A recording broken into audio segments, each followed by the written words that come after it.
우리가 이제 무엇인가와 관계를 맺으려고 하면 그 상대를 좀 알아야 됩니다. 그러니까 하다못해 컴퓨터를 하나 산다고 해도 컴퓨터가 뭔지를 아는 사람이나 사는 것이지 그게 뭔지를 모르는 사람은 아예 사질 않지요. 사람하고 관계를 맺을 때도 그 사람이 어떤 사람인지를 알아야 교분을 맺고 거래를 합니다. 예수님을 믿는 것도 똑같아서 예수님께서 어떤 분이신가를 깨닫고 이해를 해야 예수님을 믿을 수가 있습니다. 예수님께서 어떤 분인지를 이해도 못하고 모르면 예수님을 믿는다는 것 자체가 불가능한 것입니다. 그래서 예수님 이해와 신앙은 그 궤를 같이 하는 겁니다. 예수님 이해가 깊어지면 깊어질수록 신앙도 성숙해집니다. 또 신앙이 성숙해 간다는 것은 예수님 이해가 풍성해진다는 뜻이기도 합니다. 오늘 읽은 성경 말씀에 보면 너무나도 익숙하게 아시는 말씀인데요, 예수님의 제자인 시몬 베드로가 예수님을 어떤 분으로 이해했는가 하는 것을 보여줍니다. 이 시몬의 예수님 이해는 고정된 것이 아니었습니다. 어떤 때는 확 달라지기도 하고 또 더 심화되기도 했습니다. 그런데 오늘 본문은 이 시몬이 예수님에 대해서 가진 첫 번째 이해가 어떠했는가를 보여주는데 이게 완전히 혁명적으로 바뀐 것을 보여주고 있습니다. 오늘 본문에서 시몬은 예수님을 두 가지 모습으로 이해했는데 첫 번째는 선생님으로 이해를 했고 두 번째는 주 이렇게 이해를 했습니다. 여러분 오늘 말씀 5절을 보십시오. 선생님이라고 호칭하죠. 시몬이 대답하여 이르되 선생님 우리들이 밤이 새도록 수고하였으되 잡은 것이 없지만은 말씀에 의지하여 내가 그물을 내리리이다 하고, 근데 8절에 가면 주라고 호칭합니다. 시몬 베드로가 이를 보고 예수의 무릎 아래 엎드려 이르되 주여 나를 떠나소서 나는 죄인으로소이다 하니. 그런데 여러분 시몬의 예수님에 대한 이해는 이렇게 고정된 게 아니고 계속해서 추가되고 심화됩니다.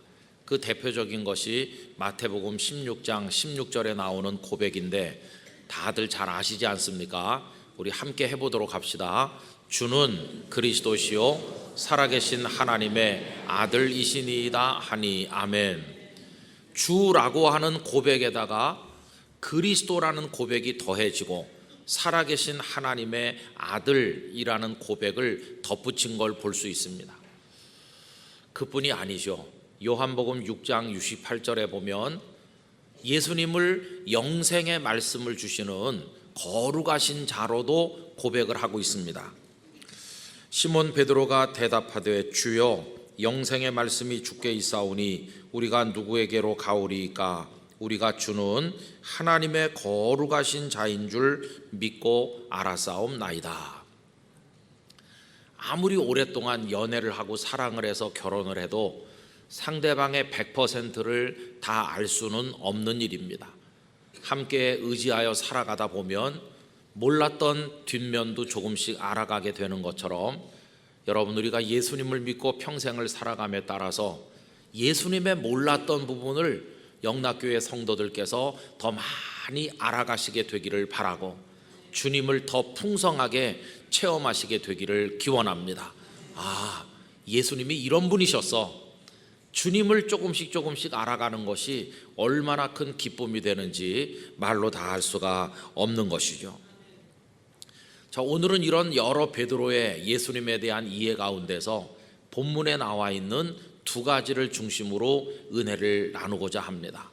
앞에서도 말씀드린 것처럼 처음에는 예수님을 선생님이라고 불렀는데 그가 나중에는 주라고 호칭을 하였습니다. 신약 성경에서 선생님이라고 번역되는 헬라어 단어는 보통 디다스 칼로스입니다. 가르치는 자라는 뜻을 가지고 있습니다. 그런데 오늘 본문 5절에 선생님이라고 할 때는 디다스 칼로스라는 단어가 아닙니다. 그리고 왜 시몬은 예수님을 그렇게 부르지 않았을까 생각을 해보면 나는 이분에게 가르침을 받는 제자가 아니지 않느냐 이렇게 생각을 해서 디다스 칼로스라고 호칭하지 않은 것으로 보입니다. 그러면 여기 선생님이라고 번역된 단어가 무엇이냐? 그건요, 그 에피스테파스라는 단어입니다. 에피스테파스. 이건 신약 성경 속에서 행정관, 어떤 높은 지도자, 감독, 뭐 그런 뜻으로 쓰이고 있어요. 여러분, 이 에피스타테스라는 단어로 예수님을 부르게 된 건 무슨 뜻일까요? 이 시몬은 예수님을 모르는 건 아니죠. 동생 안드레가 따라다니고 있는 분이고 사람들을 모아서 잘 가르치시는 분이신데다가 시몬에게 있어서는 어떤 은혜를 입었냐면은 장모님이 열병에 고생하는데 예수님께 고침받은 일이 있습니다. 오늘 우리가 읽은 게 5장 아닙니까? 그런데 그 앞에 4장으로 가보십시오. 4장 38절 39절에 보면 예수께서 일어나 회당에서 나가사 시몬의 집에 들어가시니 시몬의 장모가 중한 열병을 앓고 있는지라. 사람들이 그를 위하여 예수께 구하니 예수께서 가까이 서서 열병을 꾸짖으신데 병이 떠나고 여자가 곧 일어나 그들에게 수종드니라 하는 말씀이 나오죠. 그러니까 이분은 우리 장모님의 열병을 고쳐주신 분이신데 함부로 대할 수는 없고, 그렇다고 내가 제자인 건 아니고, 그래서 디다스 칼로스라는 단어로 부르지는 않았지만 이렇게 높이는 뜻으로 에피스타테스라고 호칭을 하게 되었고, 우리 성경에서는 선생님 이렇게 번역을 했던 것입니다. 여러분, 에피스타테스라고 불렀다는 것은 아주 유력하고 힘 있는 분이시다, 이렇게 존대하는 건데요, 우리가 살면서 우리보다 능력이 있고 유명하고 여러 가지 면으로 뛰어난 분을 만나면 대개 사람들이 어떤 생각을 합니까? 아, 나 저분이랑 좀 교분을 나누면 좋을 텐데, 명함이라도 나누고 좀 식사라도 하고 좀 뭔가 이렇게 친하게 지내고 싶다, 이렇게 생각하는 게 인지상정 아니겠습니까? 그렇게 가까이 지나다 보면 어디 가서 나 그분 알아요 이렇게 은근히 과시하기도 하고, 아니면 그분을 통해서 이익을 얻을 수도 있다고 생각하지 않습니까? 우리 성도님들이 만약에 그날 시몬의 입장에 있다면 예수님께 대해서 어떤 반응을 보이실까요? 만약에 저라면요, 예수님을 꽉 붙잡았을 것 같습니다. 왜 그러냐 하면 그날 엄청난 능력을 또 한 번 직접 경험하지 않았습니까? 그날 한 마리 물고기도 못 잡고 있었는데 예수님께서 배를 빌려서 말씀을 가르치시길 끝내신 다음에 깊은 데로 가서 그물을 내려 고기를 잡으라 하셨고, 순종했더니 그물이 찢어질 만큼 엄청난 고기가 잡히는 기적을 경험하지 않았습니까? 친구의 배를 불러서 간신히 끌어올렸을 정도로 이분이 얼마나 능력 있는 분인가를 똑똑히 경험했거든요. 그런 분이라는 걸 알았으니까 절대로 놓치면 안 되는 거죠. 여러분, 제가 시몬이라면 이랬을 것 같아요. 제발 저와 좀 같이 계셔 주세요. 바닷속을 훤하게 아시는 당신께서 오늘은 여기다 오늘은 저기다 이렇게 말씀만 해주시면 나머지는 제가 다 알아서 하겠습니다. 그러지 않았겠어요? 그러면서 우리 부자 될 수 있어요. 어떻게 50대 50으로 할까요? 아니면 8대 2로 할까요? 그러면서 예수님을 붙잡고 늘어졌을 것 같아요. 그분이 능력 있지 않습니까? 그렇게 붙들어야 될 것 같잖아요. 그런데 이상한 거예요. 오늘 말씀에 보면 예수님을 붙들기는커녕 이 시몬은 떠나달라고 말씀드리는 거예요. 떠나달라고. 그게 오늘 본문 8절, 아까 제가 혼자 읽었었는데 우리 성도님들 다 같이 읽도록 하겠습니다. 시몬 베드로가 이를 보고 예수의 무릎 아래 엎드려 이르되 주여 나를 떠나소서 나는 죄인이로소이다 하니. 붙잡아야 될 것 같은데 떠나달라고 했잖아요. 어떻게 이 시몬은 우리가 생각하는 것과는 정반대의 반응을 보였을까? 여러분, 여기 오늘 말씀에 핵심이 있는 겁니다. 그날 그는 눈이 확 열린 겁니다. 조금 전까지만 해도 이분은 능력이 많은 선생님이시다, 내가 존경할 만한 분이시다, 그래서 에피스타테스라고 호칭을 했는데 이 고기 잡는 일을 보고 나니까 그게 아니라는 걸 알게 됐어요. 이분은 그 정도의 수준에 계신 분이 아니시고 이분은 주 큐리오스이시다. 여러분, 여기 큐리오스라고 번역된 나타난 이 단어는 신약 성경 속에 많이 나오죠. 성경 속에서 가장 높일 때 사용하는 단어고 신약 성경 속에서 만유의 주인을 언급할 때 등장하곤 하는 단어인 것입니다. 그래서 그날 시몬은 예수님께서 그냥 좀 유력하고 힘 있는 존재 정도가 아니라 우리와는 차원을 달리 하시는 주라고 하는 사실을 깨닫게 된 것이었어요. 여러분, 예수님께서는 우리들의 주이십니다. 그분이 우리의 주가 되신다는 사실을 빌립보서 2장 9절로 11절까지 다음과 같이 말씀했습니다. 이러므로 하나님이 그를 지극히 높여 모든 이름 위에 뛰어난 이름을 주사 하늘에 있는 자들과 땅에 있는 자들과 땅 아래에 있는 자들로 모든 무릎을 예수의 이름에 꿇게 하시고 모든 입으로 예수 그리스도를 주라 시인하여 하나님 아버지께 영광을 돌리게 하셨느니라. 여러분, 예수님이 누구시라고요? 주이십니다. 주. 큐리오스이십니다. 그래서 이 에피스타테스라는 단어랑 주라고 하는 이 큐리오스라는 단어는 같은 높이에서 비교할 수 있는 단어가 애초부터 아니라는 것이. 예를 들면 이런 겁니다.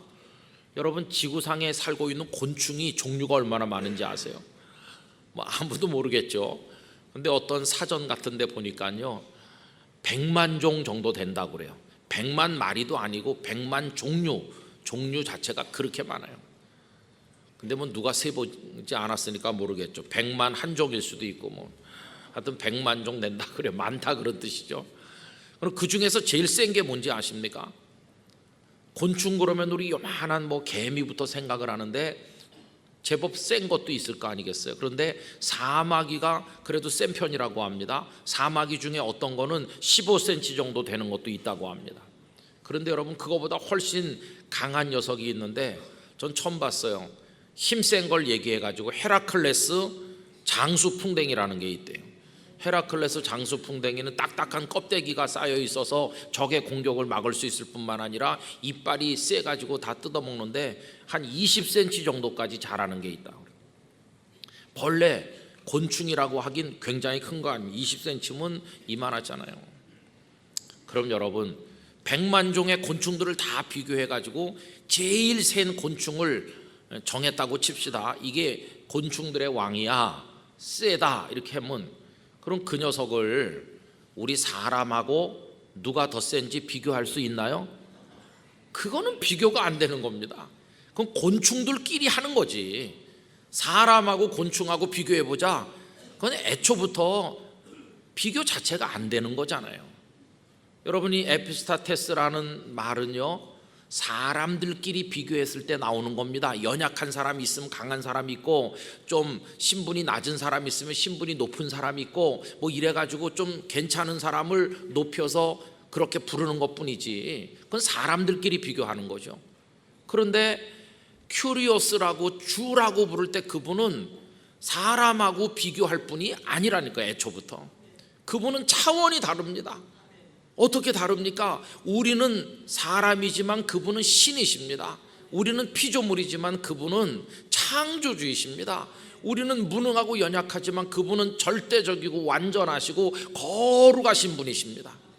그러니 그분이 사람들 중에서 조금 뛰어난, 사람들 중에 조금 능력이 많은 뭐 그런 분 같으면 붙들면서 저랑 같이 동업하시죠 이렇게 하겠지만, 아예 차원이 다른 하늘로부터 오신 분, 만유의 창조자, 우리의 구원자, 영원 무궁토록 찬송받으실 분이라는 걸 시몬이 깨닫게 되는 그 순간 감히 같이 있어 달라고 말할 수가 없는 것이죠. 그 앞에 무릎을 꿇고 나를 떠나달라고 밖에는 그가 말할 수가 없었다는 것을 깨닫게 되는 것입니다. 여러분, 예수님은 우리가 아무렇게나 생각해도 좋을 그런 분이 아니세요.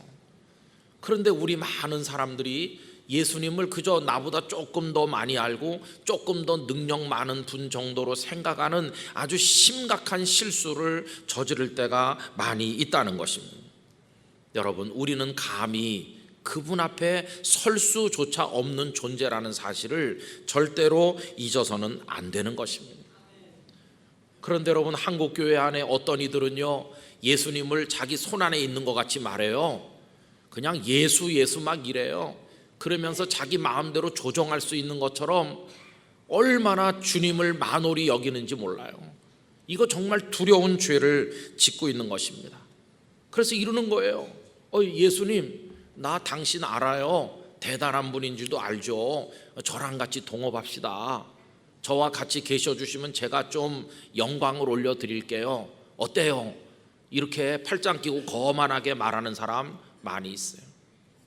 여러분, 그러니까 이 세상의 신앙이 다 부패하고 타락해서 교회마저도 기복주의 신앙에 떨어지고 예수님을 그냥 동업자같이 무슨 복이나 좀 주는 분처럼 여기는 것이,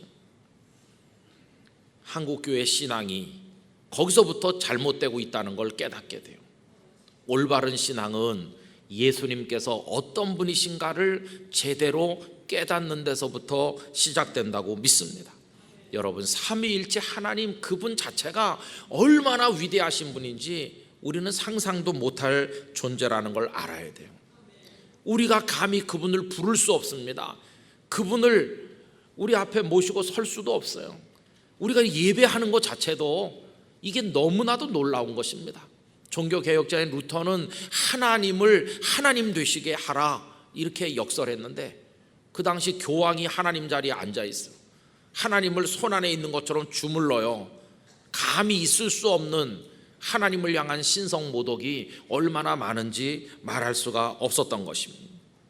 저는 영락교회 성도들이 예수님을 주로 고백하는 온전한 믿음을 가지고 출발하시게 되기를 바라는 것입니다. 그분은 우리들의 주님이십니다.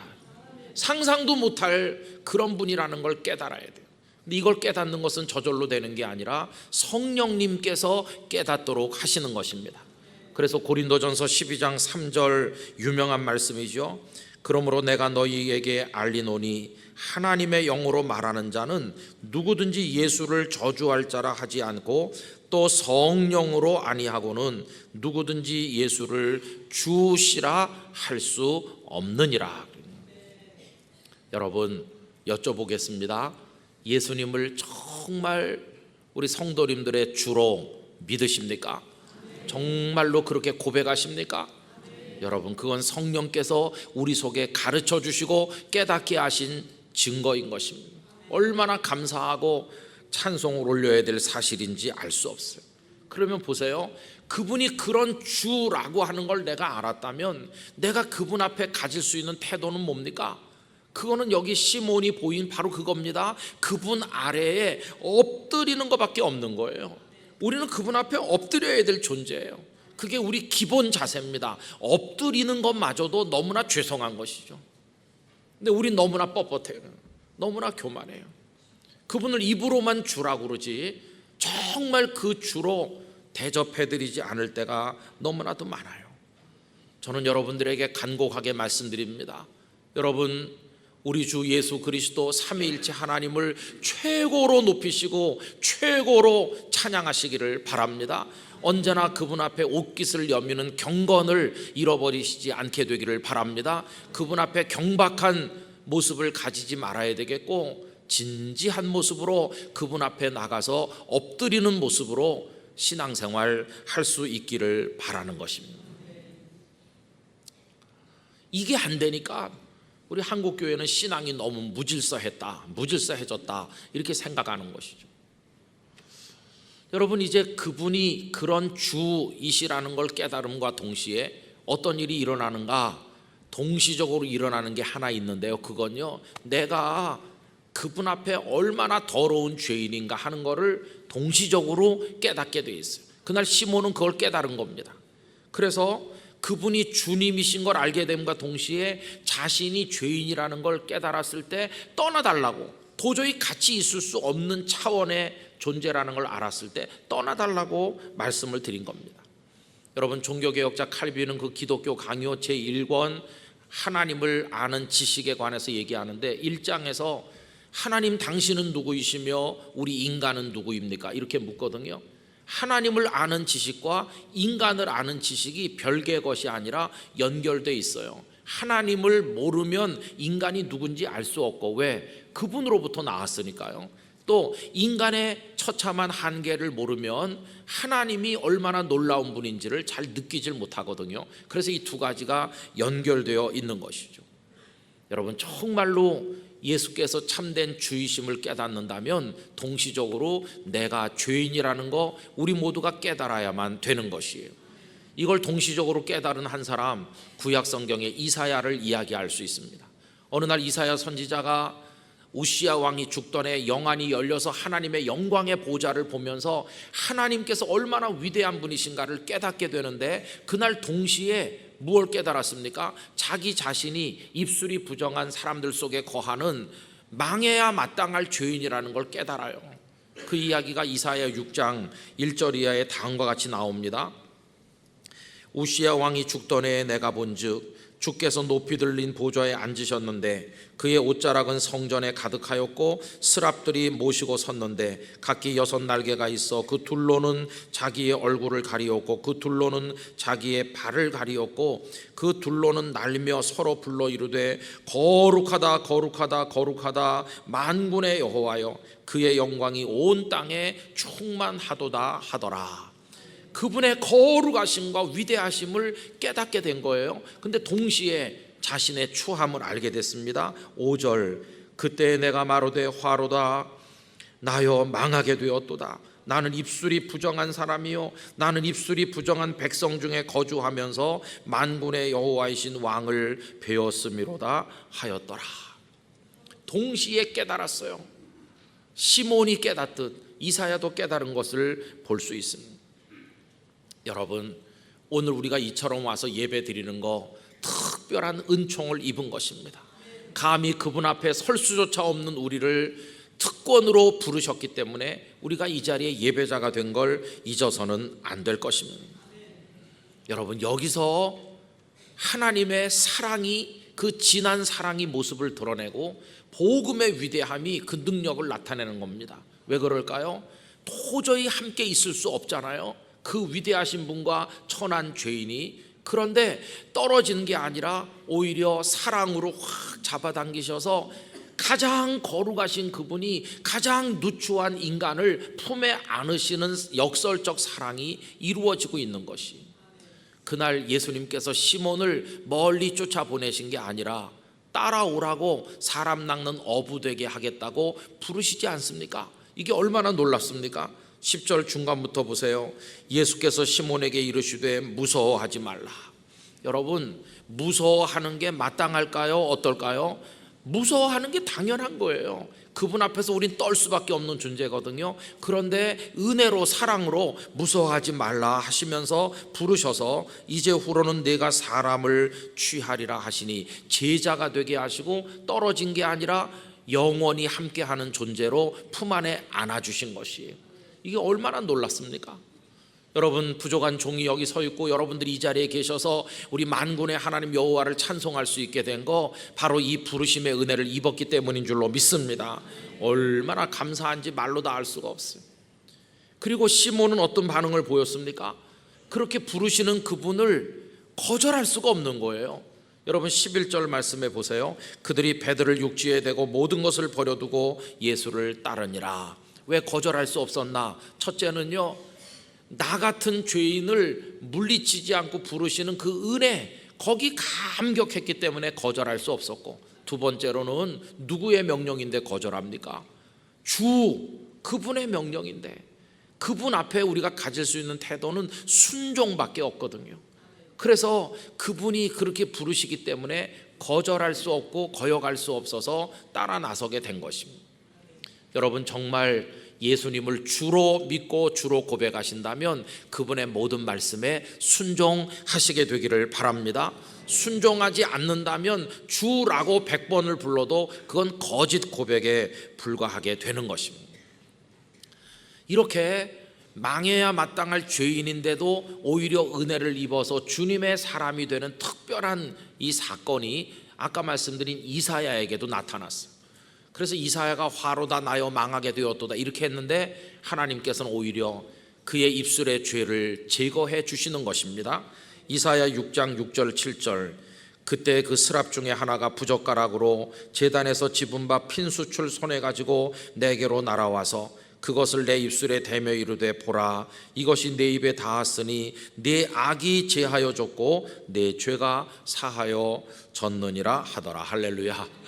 여러분 여기 이사야에게는 제단에 핀 숯불을 가지고 했다면 오늘 우리의 죄는 예수님의 십자가 보혈로 완벽하고 정결하게 씻어주시는 줄로 믿습니다. 그래서 이사야는 선지자가 됐고 시몬은 예수님의 제자가 된 것처럼 오늘 우리 예배자가 되고 주님의 사람이 되어 주님 곁에 주님의 품 안에 살게 됐으니 이 은혜가 얼마나 놀랐습니까? 그래서 예수님 당신은 저의 주님이세요 라고 고백할 때 그 속에 담겨있는 이 엄청난 은혜 그 축복을 우리가 날마다 깨닫고 살아가게 되기를 원하는 것입니다. 여러분 우리가 믿는 그분은요 우리보다 조금 나은 정도의 시시한 분이 아니세요. 에피스타테스가 아니세요. 그분은 큐리오스이세요. 그래서 내가 최고의 존재를 믿고 산다면 낙심하지 말아야 되는 거죠. 그분이 나의 주님이시고 나를 품 안에 안아주시는데 내가 무엇을 두려워하겠나, 이런 용기를 가지고 세상을 이기는 성도가 되시기를 바라는 것입니다. 최고이신 그분이 우리를 최고로 인도해 주실 줄로 믿습니다. 그래서 이 말씀을 묵상하고 어제 내내 제 마음속에 기쁨이 있었어요. 내가 믿는 예수님은 주님이셔. 주님, 시시한 분이 아니셔. 최고의 그분을 나의 주님으로 믿으니 그분의 능력과 사랑 가운데 나는 결코 패배하지 않을 줄 믿습니다. 두려워하지 말자, 이런 용기가 생기는 것이에요. 여러분 주 예수님 의지하고 승리하시고 언제나 그분 앞에 옷깃을 여미는 겸손함으로 나가시고 그리고 그분의 영광을 찬송하시게 되기를 바랍니다. 삐뚤어진 신앙의 질서 바로잡아서 그분은 주님이시고 나는 그 앞에 엎드리는 존재임을 늘 잊지 말고 영락의 성도들의 신앙이 건강한 틀 안에서 풍성한 은혜를 누리시기를 주님의 이름으로 축원합니다. 기도하겠습니다. 우리의 주가 되시는 예수님이심을 깨닫게 하여 주시니 하나님께 감사드립니다. 그동안 하나님을 만홀히 여기는 죄를 저질러 왔던 저희들을 용서해 주시기를 원하오며 겸손히 옷깃을 여미고 엎드리는 모습으로 모든 말씀에 순종함으로 참된 주로 높이게 하여 주시옵시고 최고의 존재이신 주님을 믿으니 두려워하지 말고 담대하게 세상을 이기는 그리스도인 되게 해 주옵소서. 예수님의 이름으로 기도 올리옵나이다. 아멘.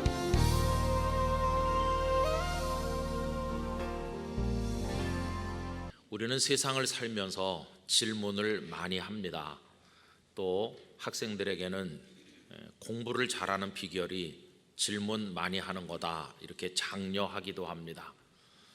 우리들이 하는 많은 질문을 가만히 보면 우선 밖을 향하는 질문, 다시 말하면 삼라만상 사물에 관한 질문이 있습니다. 예를 들면 우주가 무엇인가, 혹은 세종대왕의 업적은 무엇인가 등등 바깥에 있는 것들을 향해서 질문하는 겁니다. 그런가 하면 정반대로 안을 향하는 질문이 있습니다. 바꿔 말하면 우리 자신을 두고 하는 질문입니다. 옷을 파는 매장에 가서 옷을 한번 입어보고 거기 일하시는 분에게 저 어때요? 잘 어울려요? 이렇게 물어볼 때 그 질문은 우리의 외모를 두고 하는 질문이라고 하겠습니다. 또 그런가 하면 조금 더 깊이 들어가는 질문이 있지요. 의사 선생님께 저 괜찮습니까? 이렇게 질문할 때 그 질문은 겉모습을 묻던 질문보다는 조금 더 깊이 들어가서 내 몸 속의 상태에 관해서 질문을 하는 겁니다. 그런데 여러분, 이런 질문으로 모든 질문이 완성되는 건 아닙니다. 그거보다 훨씬 더 깊은 질문이 있죠. 의사 선생님에게 몸속의 상태를 질문하고 또 내 옷맵시가 어떠냐 이렇게 질문하는 것으로 부족하고 정말 질문해야 될 깊은 질문이 있는데 다른 것이 아니라 우리 영혼을 두고 하는 질문이라고 생각합니다. 내 영혼이 지금 어떤가 하는 것을 질문하는 거죠. 그런데 여러분, 사람들은 삼라만상에 대해서 혹은 자신의 외모에 대해서 자신의 몸 속의 상태에 관해서 많은 질문을 하면서도 가장 중요한 자신의 영혼의 상태에 대해서는 별로 질문을 하지 않는 경우가 많습니다. 왜 그런 것일까요? 그것은 아마도 다른 것들은 다 눈에 보이는 것이 대부분인데 우리 영혼, 이거는 눈에 보이지 않기 때문에 가볍게 생각하거나 혹은 기억을 못하거나 혹은 잊어버리고 지나가기 때문에 우리 영혼에 대해서는 질문을 하지 않는 것이라고 생각이 됩니다. 전에도 언젠가 말씀드린 적이 있습니다마는 고든 맥도날드 목사님의 내면 생활의 질서와 영적 성장이라는 책 앞부분에 보면 그 싱크홀 신드롬, 함몰 웅덩이 증상에 관해서 말씀을 했다고 했습니다. 플로리다 주의 어느 아파트 단지에서 어느 날 땅이 꺼져 내려가는 거죠. 우리나라에서도 심심치 않게 이런 일이 벌어집니다. 사람들은 땅 위에만 시선을 줍니다.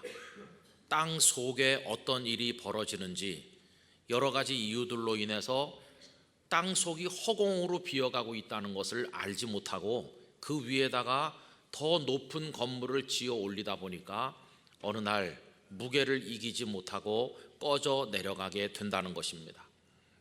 저자는 우리 사람들에게도 함몰 웅덩이 증상이 나타난다고 지적을 하였습니다. 자기 딴에는 내 인생 탄탄해, 나 잘 살아 이렇게 생각하지만 그 사람의 보이지 않는 땅 속과도 같은 영혼 속에는 어떤 심각한 일이 벌어지고 있는지를 자기 자신이 잘 알지를 못한다는 것입니다. 여러분, 이런 증상을 고스란히 보여주고 있었던 사람들이 오늘 본문에서 만나게 되는 라오디게아 사람들이었습니다. 이 라오디게아라고 하는 곳은 터키의 남서부 쪽에 위치를 하고 있는데 주전 3세기 시리아의 통치자였던 안티오코스 2세가 자기 아내인 라오디게를 기념하기 위해서 그 이름을 따서 세웠던 도시가 이 라오디게아입니다. 주님께서는 이 라오디게아 사람들의 오판에 관해서 오늘 말씀 17절에서 잘 말씀을 하고 있지요. 17절을 다 같이 한번 읽어보십시다. 네가 말하기를 나는 부자라 부여하여 부족한 것이 없다 하나 내 곤고한 것과 가련한 것과 가난한 것과 눈먼 것과 벌거벗은 것을 알지 못하는 도다 라고 말씀을 하십니다. 라오디게아 사람들은 자신들이 잘 살고 있다고 생각을 했습니다. 그런데 주님의 진단은 그들의 생각과 정반대임을 말씀하고 있는 겁니다. 여러분, 라오디게아는 면직 또 모직 이런 옷감을 만드는 산업이 굉장히 발전해서 경제적으로 부유한 도시였습니다. 주후 60년에 그 지역에 지진이 일어났을 때 로마 중앙정부의 지원을 거절하고 자기들 스스로가 완벽하게 복구를 해냈을 만큼 경제적으로 윤택한 부자 도시였습니다. 그런데 보세요, 주님은 부자라고 생각하는 그들에게 뭐라고 하십니까? 곤고하고 가련하고 가난하다고 정반대로 말씀하십니다. 또 이 라오디게아는 연고 형태로 된 안약을 만드는 기술이 매우 뛰어난 것으로 알려지고 있는데 그래서 눈이 어두운 사람이 없어야 될 것 같은데 주님은 뭐라고 하셨나요? 눈이 멀었다고 진단하십니다. 옷감을 만드는 곳이니까 좋은 옷감으로 좋은 옷들을 많이 입었을 그들에게 주님께서는 정반대로 벌거벗었다 이렇게 진단하셨습니다. 그게 17절 말씀이죠. 그럼 여러분, 어느 쪽이 옳은 것일까요? 라오디게아 사람들이 스스로 생각하는 그 생각이 맞는 것일까요? 아니면 주님의 진단이 맞는 것일까요? 오늘 읽은 17절 끝에 보면 어떤 구절이 나오고 있습니까? 알지 못하는 도다라고 나옵니다. 누가 모른다는 겁니까? 라오디게아 사람들이 무얼요? 자신들의 실상에 관해서 알지 못한다. 그럼 여러분, 주님은 어떤 분이실까요? 올라가셔서 15절 앞부분을 보십시오. 거기 뭐라고 말씀하십니까? 내가 네 행위를 아노니. 여러분 보세요. 라오디게아 사람들은 자신들의 현재 상태가 어떤지를 알지 못하는 반면에 우리 주님께서는 다 알고 계시다는 거예요. 여러분, 우리 주님의 눈은 얼마나 밝은지 보지 못하시는 것이 없습니다. 가까운 것도 보시고 먼 데 것도 보십니다. 우리 주님의 눈은 오차가 없어서 정확하게 보십니다. 우리 주님은 모든 것을 다 보십니다. 주님의 눈앞에 숨겨질 수 있는 것은 아무것도 없습니다. 우리 주님은 무엇인가에 관해서든지 가장 정확하게 알고 계시는 분이십니다. 그런데 라오디게아 사람들은 알지 못한다는 겁니다.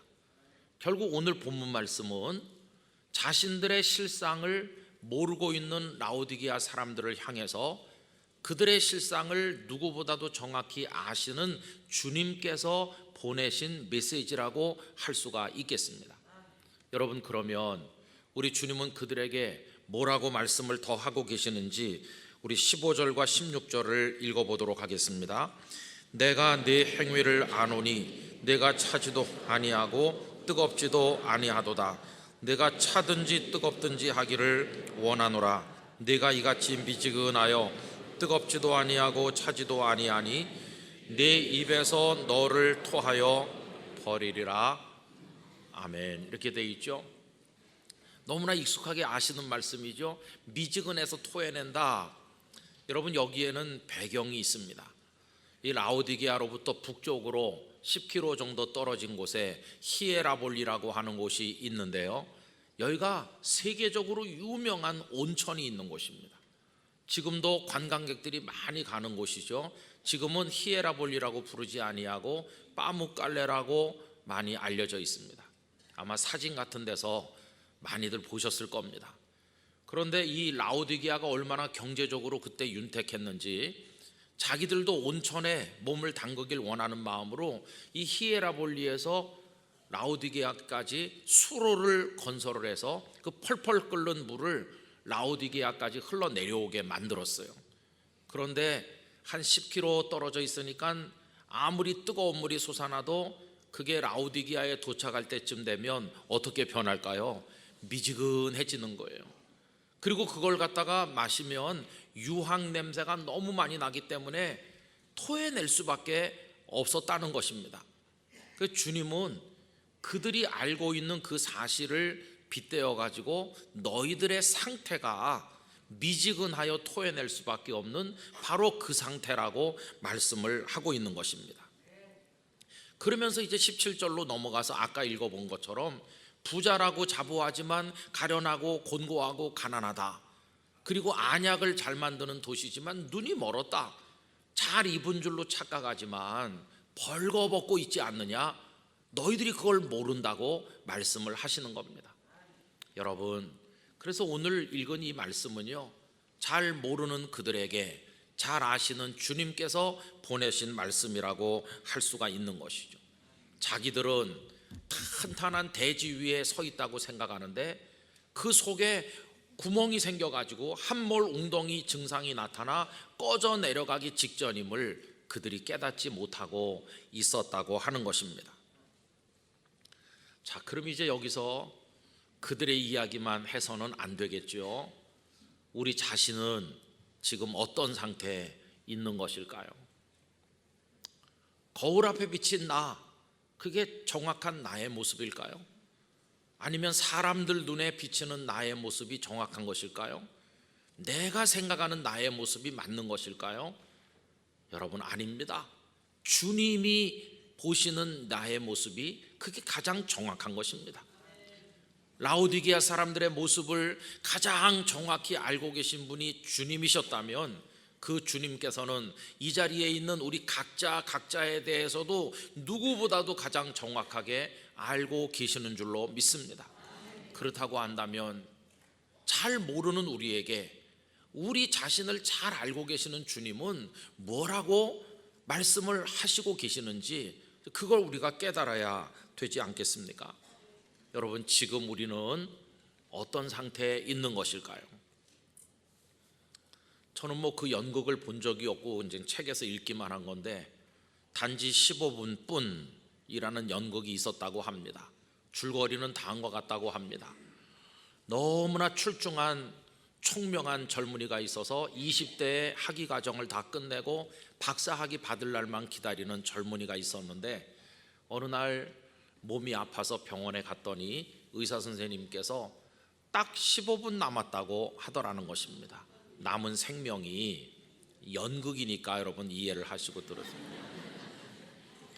그래가지고 정신을 못 차리고 당황해서 두려워 떠는 동안에 정신 차리고 보니까 벌써 5분이 지났더라는 것입니다. 근데 그때 그렇게 듣고 싶어 하던 소식들이 막 쏟아져 들어오는데 첫째, 억만장자인 외삼촌께서 삼촌께서 세상을 떠나면서 당신에게 유산을 남겼으니 상속받으시오. 그게 도착했어요. 바쁘다는 핑계로 찾아뵙지도 못하던 삼촌 얼굴이 떠올리면서 죄송하다 그런 생각을 하고 보니까 2분이 지났더라는 거예요. 그런데 또 연락이 오기를 당신이 제출한 학위 논문이 최우수 논문으로 채택됐다. 논문 쓰느라고 밤을 새우던 시간이 떠오르면서 마음이 이상해졌습니다. 또 몇 분 지났어요. 그런데 어떤 소식이 왔냐 하면 그렇게 짝사랑하면서 따라다니던 그 여인이 청혼을 받아들여서 결혼하겠다고 연락을 해온 것이, 여러분, 이 세 가지 연락이 한꺼번에 쏟아졌대. 한꺼번에. 그런데 시간이 다 끝났다는 것이. 여러분, 누가 이런 연극을 만들었는지 모르지만 이런 얘기가 왜 나왔겠어요? 우리 사람들이 살아가는 모습을 드러내 보이기 위함이 아니겠습니까? 이 젊은이가 자신의 출중함과 재능을 믿고 좋게 말하면 목표고 비전이고 나쁘게 말하면 성공에 대한 욕망일 텐데 나는 탄탄하게 잘 살고 있어 그러면서 앞만 보고 달려가는 동안에 뭘 모릅니까? 자기 속에서 어떤 일이 벌어지고 있는지를 까마득히 모르는 것이고 그 모르는 것이 웅덩이가 돼가지고 빈 허공이 되어 그가 디디고 서 있는 대지가 좀 꺼져 내려가기 직전에 있는 거 아닙니까?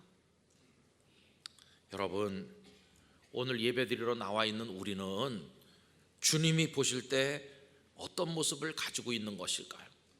그래서 여기서 대두되는 것이 뭐냐 하면 우리 각자의 실상에 관해서 물어봐야 된다는 것입니다. 나는 제대로 하고 있는 건가? 나는 지금 건강한 건가? 질문을 끊임없이 해야만 된다는 것입니다. 여러분, 우리는 겉보기에 다 갖추고 가지고 별일 없이 잘 사는 것처럼 생각합니다. 그런 우리죠. 자부심과 자존심이 아주 센 우리입니다. 그래서 다른 사람 앞에 눈 하나 깜짝 안 할 우리입니다. 쓰러져도 일어날 우리고 아예 쓰러지지도 않을 것처럼 보일 때도 많은 우리입니다. 그 자존심과 자부심이 얼마나 강한지 다른 사람들 앞에 안하무인격으로 말하고 행동해서 남을 가슴 아프게 할 때도 있는 우리입니다. 이 자부심이 지나친 나머지 하나님의 은혜가 없어도 살 것처럼 착각하면서 그 은혜의 보좌 앞에 나가 눈물로 부르짖어 갈망하는 것을 아예 망각해버린 지 오랜 그런 우리가 아닌가, 이런 생각도 해보게 된다는 것입니다. 우리 영락교회 성도 여러분, 여러분들이 어떤 상태에 계신지, 목사인 저는 어떤 상태에 있는지 우리 자신에 대해서 자기 성찰적인 질문을 냉정하고도 신랄하게 해봐야 되는 거 아니겠습니까? 여러분, 이거는요 우리 개인에게만 해당되는 게 아니라 교회 공동체에 대해서도 똑같이 적용된다고 생각합니다.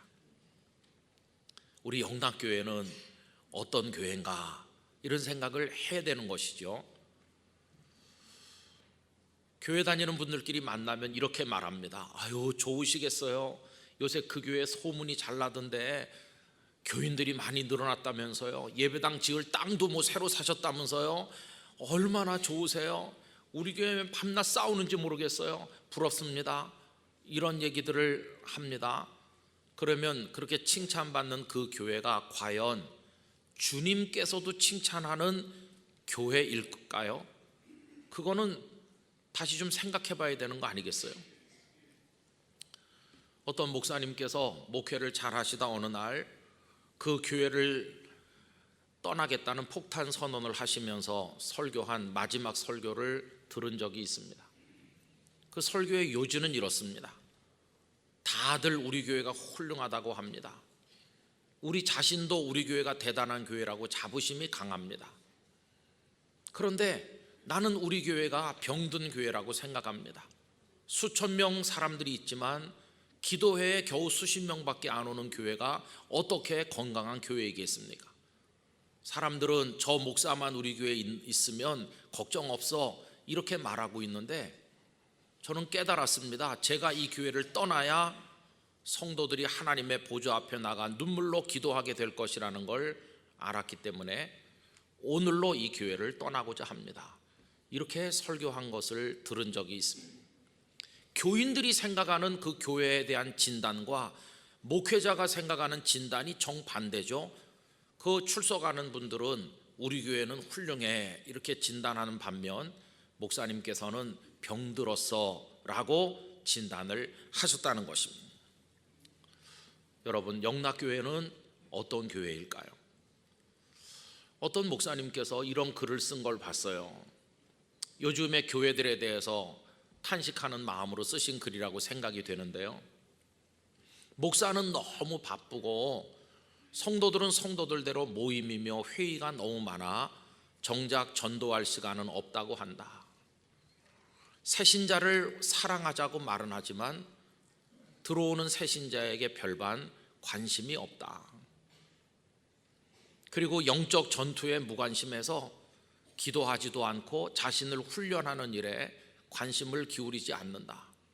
그러나 규모는 어느 정도 있기 때문에 또 헌금은 꾸준히 모이기 때문에 교회 공동체를 유지해 가는 것에 관해서는 별 근심이 없다. 기도도 안 하고 훈련도 받지는 않지만 야유회 간다고 그러면 구름대와 같이 몰려온다. 그 목사님이 그렇게 쓰신 글이에요. 여러분 어떻게 생각하세요? 이런 교회가 건강한 교회일까? 병든 교회일까? 이런 질문 해봐야 되는 거 아니겠어요? 저는 그래서 우리 영락교회 성도들께서 우리 각자 자신에 대해서, 우리 영락교회에 대해서, 한국교회에 대해서 아까 앞에서 질문 얘기를 했는데 자기 성찰적인 질문을 아주 냉정하고도 신랄하게 자꾸 해야 된다고 생각합니다. 이 질문이 중단되면 내 상태가 어떤지를 모르게 되고 어느 날 꺼져 내려가면 같이 무너질 수밖에 없는 게 아니겠습니까? 여러분, 이제 3월 달부터 우리가 119 대작전이라는 이름으로 시작하고자 하는 영적 운동은 자기 자신에 대한 질문에 근거하는 것입니다. 주님, 저는 지금 어떤 사람인가요? 제 가정은 지금 어떤가요? 우리 가족들의 영적 상태는 어떤가요? 우리 지금 제대로 사는 건가요? 이렇게 질문하면서 그 질문에 근거해서 하나님 앞에 나가기를 원하는 것입니다. 우리는 여러 가지 질문을 다양한 차원에서 해봐야 됩니다. 찬송가 속에서도 질문으로 이루어진 가사를 볼 수 있는데 이따가 우리가 부르고자 하는 259장 찬송이 그 질문들을 우리에게 던집니다. 1절 가사는요, 죄 씻음을 받았느냐고 질문합니다. 예수 십자가에 흘린 피로써 그대는 씻기어 있는가? 여러분, 대답이 뭡니까? 더러운 죄 희게 하는 능력을 그대는 참 의지하는가? 예수의 보혈로 그대는 씻기어 있는가? 마음속에 여러 가지 죄악이 깨끗이 씻기어 있는가? 이렇게 질문합니다. 2절 가사는 우리가 주님과 동행하는 삶을 살고 있는지를 질문합니다. 주 예수와 밤낮으로 늘 함께 그대는 행동을 하는가? 아무 때나 어디서나 그대는 십자가 붙들고 있는가? 3절은 천국에 들어갈 믿음이 준비됐느냐고 질문합니다. 주님 예수 다시 올 때 그대는 영접할 예복이 있는가? 그대 몸은 거룩한 곳 천국에 들어갈 준비가 됐는가? 여러분, 우리 막 박수를 치면서 이 찬송을 부르는데 이것이 얼마나 우리에게 지금 신랄한 질문인지를 깨달으면서 그 하나하나의 질문에 대해서 대답해 가면서 찬송한 적이 있는지 생각을 해보게 되었습니다. 저는 바라기를 영락교회 성도들께서 이 질문들에 대해서 아멘 이렇게 대답할 수 있게 되기를 기원합니다. 이 질문들에 대해서 대답이 없거나 대답할 수 없다면 우리 문제가 심각한 거 아니겠습니까? 이 질문들 외에도 많은 질문들을 추가해서 머리끝부터 발끝까지 우리 자신에 관해서 점검을 해봐야 되는 것이죠.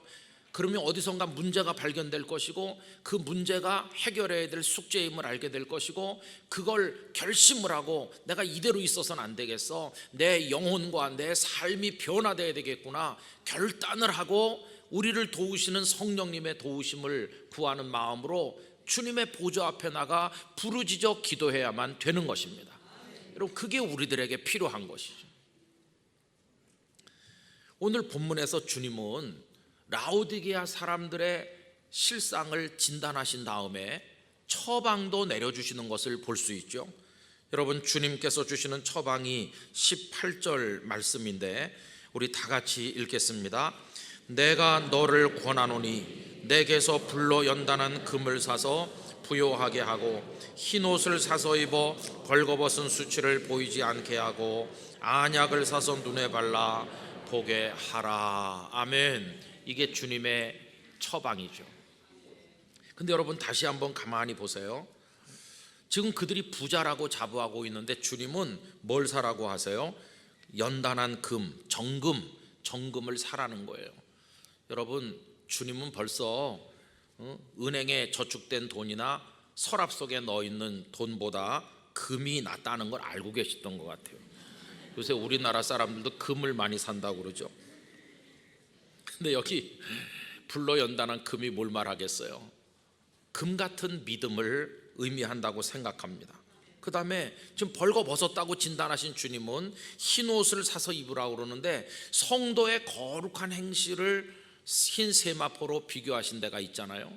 그 다음에 눈이 멀었다고 하신 주님께서 안약을 사서 바르라고 하시잖아요. 이게 주님의 이제 처방인데요. 근데 여기 반복되는 단어가 있죠. 그게 뭡니까? 사라는 겁니다. 사요. 사라는 게 무슨 말입니까?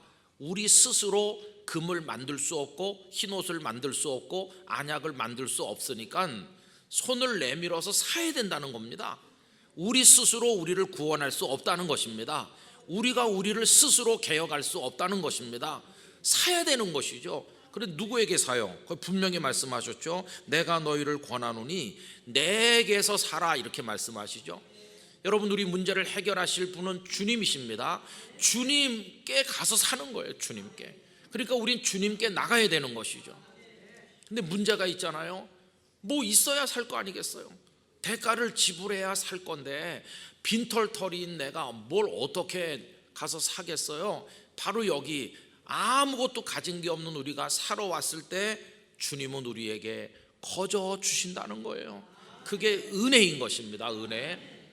여러분, 우리는 어차피 구원받을 능력이 없고 어차피 우리는 무능한 건데, 그런데 사러 가요. 뭘 믿고? 그분의 긍휼하심과 사랑을 믿고 나아가는 그거를 하면 주님은 대가 없이 우리에게 거저 은혜를 베풀어 주신다는 것이.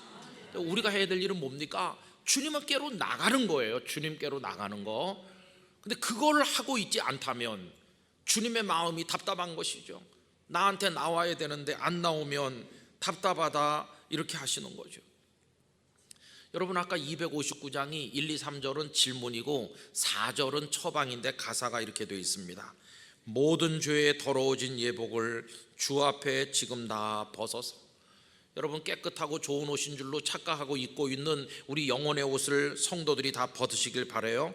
그리고 샘물같이 솟아나는 보혈로 눈보다 더히게 씻으라. 이젠 주님의 보혈로 정결케 되는 우리가 되기를 간절히 원하는 것입니다. 그러면서 주님은 아직은 기회가 있다고 하세요. 아직은. 그게 20절 말씀이죠. 함께 읽겠습니다. 볼지어다 내가 문 밖에 서서 두드리노니 누구든지 내 음성을 듣고 문을 열면 내가 그에게로 들어가 그와 더불어 먹고 그는 나와 더불어 먹으리라. 아직은 꺼져 내려가기 직전이고 문을 열어서 당신을 영접하라고 그러는데요. 여러분, 이 말씀이 그냥 내가 왔다 하면서 똑똑똑 두드리니까 문을 여는 그게 아니고, 이 20절은 19절과 붙어 있잖아요. 19절 말씀과 연결되어 있어요. 19절 다 같이 읽겠습니다. 물은 내가 사랑하는 자를 책망하여 징계하노니 그러므로 네가 열심을 내라 회개하라. 이 말씀을 하실 때 평온하게 차 마시러 왔어 그런 마음이겠습니까? 아닙니다. 주님의 마음이 지금 불이 타는 거예요. 사랑하는 자를 책망하고 징계하는 것 같이 막 문을 두드리시는 거예요. 지금 주님이 화가 나신 거예요. 그러므로 열심을 내라는 거예요. 지금 이렇게 하고 있을 때가 아니다. 열심을 내라. 지금 네 상태가 꺼져 내려가기 직전이야. 너 눈이 멀어서 벌거벗었어. 지금 이렇게 하시는 거예요. 그러면서 그거 깨닫고 하지 못하면은 그게 죄니까 회개하라는 것이에요. 여러분, 여기서 문을 여는 게 단지 문 열고 어서 오세요 이게 아니라, 나의 참상을 깨닫고 주님 내가 이렇게 비참한지 몰랐어요. 제가 주님께 가서 금도 사고 안약도 사고 옷도 사고 싶어요. 저를 좀 불쌍히 여겨주세요 하면서 영적 몸부림을 치는 게 그게 문을 여는 것입니다. 아무리 문 열고 주님 웰컴 그렇게 해도요, 그런 영적 몸부림이 없으면 문을 닫아 걸고 있는 것과 똑같은 것이. 저는 우리 영락교회 성도들이 거룩한 몸부림을 가지게 되기를 원하는 것입니다. 119 대작전을 통해서 그렇게 하기를 원합니다. 날마다 한 개씩 119개의 말씀을 우리가 받고 하루에 한 번 구하는 119잖아요. 그런 기도를 통해서 전에 우리 기도 대각성 할 때처럼 똑같이 본당과 밑에 문을 열 거니까 나오셔서 기도를 하면서 다음 주일에는 119개 말씀이 붙어있는 하루에 하나씩 뜯어내는 쿠폰북 A4 사이즈의 두께가 2cm 되는 책을 여러분들이 이제 구하시게 될 거예요. 다 온 성도가 가지고 아침마다 그거 뜯어서 암송하고 주머니에 넣고 다니고 말씀 카드를 다 모으면 나중에 비닐 케이스에다 딱 꼽으면 말씀 카드가 될 거예요. 그렇게 하면서 온 성도가 하나님 앞에 나가게 되길 원합니다. 우리 지금 다 미지근한 토해낼 수밖에 없는 물같이 되어 있는 거 아닙니까? 우리 한국교회 다 식어버렸습니다. 펄펄 끓던 물이 식어가지고 미지근해지다 못해 차가워지는데, 여러분 그 기도원들이 다 문을 닫은 거 아세요? 각 지역에 유명하던 기도원들이 다 기도하는 사람이 없어서 문을 닫고, 이 대한민국이 살고 한국교회가 살 수 있는 방법은 다시 뜨거워지고 간절해지는 수밖에 없다고 믿습니다. 주님 앞에 나가는 것이죠. 그렇죠? 여러분 그렇게 하면요 상급이 있어요. 21절 말씀이 그 상급을 보여주시죠. 다 같이요. 이기는 그에게는 내가 내 보좌에 함께 앉게 하여 주기를 내가 이기고 아버지 보좌에 함께 앉은 것과 같이 하리라. 할렐루야. 주님의 보좌 옆자리에 우리도 같이 앉는 거예요. 저는 영락교회 성도들이 이렇게 함으로 우리 각자 우리 자식들과 우리 가족 모두 우리 가정들 우리 영락교회가 하나님 앞에 이렇게 매달림으로 한국교회가 같이 기도하고, 저는 이 땅을 하나님께서 고쳐주실 거라고 믿습니다. 대한민국도 지키실 거라고 믿습니다. 복음 통일도 이루어질 것이라고 믿습니다. 에스더가 죽으면 죽으리라고 나가는 것처럼 우리가 이때 해야 될 일이 바로 이거라고 생각을 하는 것입니다. 한 명의 성도도 구경꾼 되시는 법이 없이 모두가 나가서 우리 하나님 앞에 그렇게 하게 되기를 원합니다. 거룩한 역사가 주여 내 속에 일어나기를 기대합니다. 그런 마음으로 서로를 격려하면서 다 같이 달려가는 영락교회가 되기를 간절히 기원합니다. 기도하겠습니다. 우리의 실상을 우리 스스로가 모를 때 정확히 아시는 주님께서 진단하시고 처방을 내리시면서 열심을 내라고 하십니다. 주여, 저희들에게 주시는 말씀인 줄로 알고 나가고자 합니다. 믿음의 금도 사게 하시고 아름다운 삶의 흰옷도 사게 하시고 그리고 안약도 살 수 있도록 빈주머니로 오는 저희지만 은혜를 베푸시옵소서. 저희를 긍휼히 여겨 주시옵소서. 영락교회 성도들을 받아 주시옵소서. 우리를 고쳐 주시옵소서. 예수님의 이름으로 기도하옵나이다. 아멘.